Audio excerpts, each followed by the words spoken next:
abandoned bistro at the intersection. Chapter 1: The Road Leading Nowhere. It was late evening when Jack Vincent drove into a town called Muri. The road took him further away from his past failures and mistakes, into a new uncertainty. A storm was brewing, and the world outside his old pickup truck was becoming darker and unfriendly. He had been driving for hours, searching for a place to stop and wait out the bad weather. And just when it seemed like the road had no end, he noticed a roadside bistro, old and semi-ruined, as if forgotten by time. "Last Chance," read the sign, barely visible through the rain. Chapter 2: Meeting the Unknown. Deciding he had no other choice, Jack pulled into the parking lot and got out of the car. The rain veil separated him from the bistro, giving the building a gloomy look, filled with a sense of something ancient and ominous. Inside, he discovered that the bistro was not so empty after all. Behind the old, worn-out bar stood a middle-aged woman dressed in the style of the past century. Her gaze was mysterious, and her smile barely noticeable. "Welcome to Last Chance," she said heartlessly. Jack ordered a coffee and sat at a table near the window, trying to understand why he felt so uneasy. It seemed like the walls of the bistro were engulfing his gaze, as if they could swallow him whole.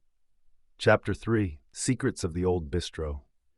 In addition to him, there was another visitor in the bistro, a man in a black cloak, his face hidden by a deep hood. The mysterious stranger seemed familiar to Jack, but he couldn't remember from where. Suddenly, the door to the bistro swung open, and the wind rushed in, carrying leaves and small debris. Behind it came a middle-aged man, clearly a lost traveler who had been accidentally brought here, just like Jack. "How did you end up here?" Jack asked. The answer came not from the newcomer, but from the man in the black cloak. "This place attracts those it has dealings with." His voice sounded incredibly familiar, evoking echoes of long-forgotten memories in Jack's mind. Chapter 4: Revelation. The evening unfolded in a strange manner. The woman behind the bar began telling stories about Last Chance, a place that had become a site for bizarre events, people disappearing, and incredible encounters. Each story seemed to be from a different dimension, where time and space obeyed different rules. Jack caught himself thinking that this place was not just a bistro. It was a crossroad where destinies intersected not by chance. The woman, the man in the cloak, even the latecomer, they were all here for a reason. When the rain subsided and the sky cleared, Jack, taking his coffee cup as a memento, left Last Chance. As he walked out, he turned around, but the bistro had vanished, leaving behind only overgrown land. Epilogue: The Return. Jack Vincent could never find his way back to the bistro at the crossroad.